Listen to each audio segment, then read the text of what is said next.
Halo semua, jumpa lagi di pembelajaran seni budaya. Pada kesempatan kali ini, kita akan kembali membahas tentang merancang pementasan teater tradisional. Oke, kita mulai saja materi ini. Pada video pembelajaran sebelumnya, bagian A kita sudah membahas tentang tahap perencanaan pementasan teater tradisional. Sekarang, kita akan membahas bagian B, proses latihan pementasan teater tradisional. Yang pertama adalah membaca naskah. Tahap awal latihan teater adalah membaca. Sutradara membacakan naskah lakon secara keseluruhan kepada pemain, kemudian menjelaskan maksud dari lakon tersebut. Setelah itu, para pemain membaca lakon secara bersama sesuai dengan karakter yang akan diperankan. Karakter tokoh dalam naskah akan tampak hidup jika dibaca dengan pemahaman. Oleh karena itu, seorang pemain harus mengerti dan menangkap maksud dari dialog karakter yang diperankannya. Seorang pemain harus memahami detail drama melalui dialog antar tokoh. Jika seorang pemain kesulitan memahami maksud dialog, sutradara berkewajiban menjelaskannya. Proses yang kedua adalah menghafal dialog. Menghafal dialog harus segera dilakukan ketika sudah mendapatkan naskah. Semakin cepat dan tepat ketika menghafal, proses kerja berikutnya menjadi semakin mudah. Berikut ini adalah beberapa teknik yang dapat memudahkan pemain ketika menghafal, yaitu A. Membaca dialog secara keseluruhan dan berulang-ulang. B. Membaca bagian per bagian secara berulang-ulang. C. Membaca dan menghafalkan satu baris dialog, kemudian diikuti baris dialog selanjutnya. D. Menemukan kata kunci atau kata yang mudah diingat antara dialog satu dan yang lain. E. Merekam pembacaan dialog dan mendengarkannya berulang-ulang hingga hafal. F. Seorang pemain tidak hanya menghafal dialognya sendiri, tapi juga harus memahami dialog lawan mainnya. Proses latihan yang ketiga adalah merancang tata gerak dan fokus pemain. Bagian A, blocking. Blocking adalah kedudukan pemain, gerak pemain dari satu tempat ke tempat lain. Blocking dilakukan untuk menyesuaikan gerakan dengan tuntutan adegan. Lalu lintas perpindahan gerak pemain di atas pentas harus diatur sedemikian rupa agar tidak terjadi kekacauan. Sutradara perlu menata blocking pemain untuk memberikan kejelasan gerak, arah gerak, serta penekanan-penekanan terhadap tokoh atau situasi tertentu. B. Leveling adalah pengaturan tinggi rendah posisi pemain di atas panggung. Leveling digunakan untuk membuat seluruh pemain di atas panggung tampak jelas. Pengaturan tinggi rendah posisi akan membantu sutradara untuk membuat fokus. Variasi bentuk komposisi pemain dalam pertunjukan teater tidak bisa diabaikan karena dapat memperkuat isi cerita, memperkaya warna pertunjukan, dan membuat penonton tidak bosan. Berikutnya bagian C, yaitu balancing. Balancing atau keseimbangan adalah pengaturan atau pengelompokan pemain di atas panggung untuk menghindari ketimpangan.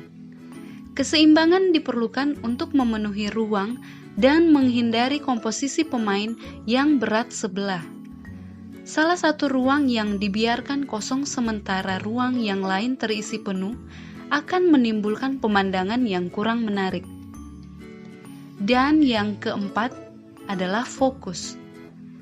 Selain mengarahkan pemain, sutradara juga harus mampu mengarahkan perhatian penonton kepada segenap aktivitas dan karakter dalam setiap momen. Tugas berat sutradara ini dapat dibantu oleh pemain yang memahami arti penting fokus dalam sebuah pertunjukan.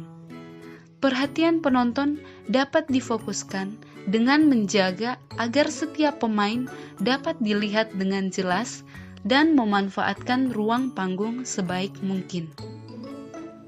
Proses latihan pementasan teater tradisional yang keempat yaitu stop and go. Stop and go adalah proses latihan menghafal secara keseluruhan atau per bagian.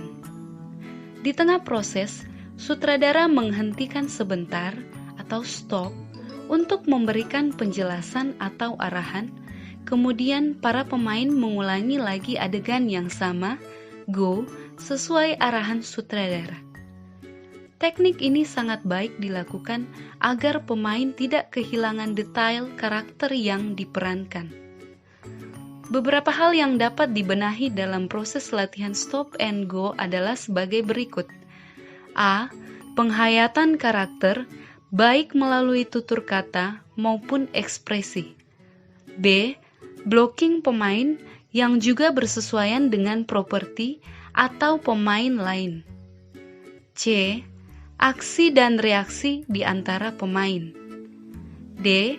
Teknik timing baik dalam aksi individu atau kelompok. Dan E. Keselarasan adegan. Proses yang kelima yaitu top tail. Proses latihan top tail dilakukan untuk menghafal rancangan blocking yang telah ditetapkan oleh sutradara. Selain itu, latihan ini digunakan untuk mengingat kunci akhir satu dialog dan awal dialog berikutnya atau yang biasa disebut cue. Para pemain mempraktikkan blocking yang ditetapkan oleh sutradara dengan mengucapkan baris awal dialog, top, sebagai tanda mula dan mengucapkan baris akhir dialog, tail, sebagai tanda berubahnya blocking.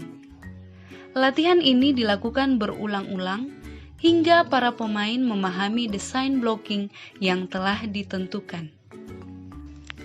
Proses yang keenam adalah run-through. Run-through adalah latihan hafalan naskah drama secara keseluruhan. Para pemain berlatih memainkan peran dari awal sampai akhir cerita tanpa menggunakan naskah. Dalam run-through, sutradara tidak menghentikan proses latihan yang sedang dilakukan. Arahan atau kritik diberikan setelah latihan berakhir. Run-through tahap pertama dapat dilakukan per bagian atau per babak yang disebut sebagai run-through kasar. Tahap berikutnya dilakukan secara menyeluruh. Berikutnya yang ketujuh yaitu latihan teknik. Latihan teknik merupakan proses pengenalan pemain dengan tata panggung, busana, tata suara, musik ilustrasi, tata cahaya, dan properti. Latihan teknik biasanya dilakukan pada hari-hari terakhir menjelang pertunjukan, paling tidak seminggu sebelum pementasan dilakukan. Selain bersama para pemain, para teknisi tata artistik sebaiknya juga melakukan latihan secara mandiri. Latihan ini merupakan latihan teknik dalam arti sesungguhnya, di mana para kru memasang, mengatur, dan menguji cobakan piranti teknik sebelum benar-benar digunakan. Penataan panggung dan lampu hendaknya mendapatkan waktu khusus karena keduanya membutuhkan waktu penataan dan penyesuaian yang lebih lama dibandingkan unsur tata artistik yang lain. Baiklah, yang terakhir dari proses latihan pementasan teater tradisional yaitu dress rehearsal. Setelah semua persyaratan untuk pementasan sudah dipenuhi, dress rehearsal atau latihan penutup secara lengkap dan menyeluruh dapat dilakukan. Alasan utama menyelenggarakan dress rehearsal adalah memberikan nuansa pementasan yang sesungguhnya kepada para pemain dan seluruh kru pendukung teknik. Dengan demikian, semua bisa mempelajari segala kekurangan dan mengetahui hal-hal yang perlu disesuaikan dan diperbaiki. Nah, apakah kalian sudah paham? Jika ada yang belum kalian pahami, kalian dapat bertanya langsung kepada guru melalui Messenger atau WhatsApp. Oke, kita sudah membahas mengenai materi merancang pementasan teater tradisional bagian kedua ini. Selanjutnya, kalian harus mengerjakan tugas. Tugas merancang pementasan teater tradisional bagian kedua ini terdiri dari 5 soal. Soal yang pertama, mengapa membaca naskah merupakan hal yang pertama harus dilakukan dalam proses latihan pementasan teater tradisional? Jelaskan. Soal nomor 2, tuliskan beberapa teknik yang dapat memudahkan pemain ketika menghafal dialog. Soal nomor 3, jelaskan 4 proses dalam merancang tata gerak dan fokus pemain. Soal nomor 4, apakah perbedaan antara stop and go dengan run through dalam proses latihan pementasan teater tradisional? Soal nomor 5, setelah semua persyaratan sebuah pementasan terpenuhi, maka akan diadakan dress rehearsal. Jelaskan tujuan dari dress rehearsal tersebut. Sekian pertanyaannya. Jangan lupa tulis pertanyaannya dan jawab sebaik mungkin. Kemudian kirimkan bukti kepada guru melalui chat pribadi. Terima kasih.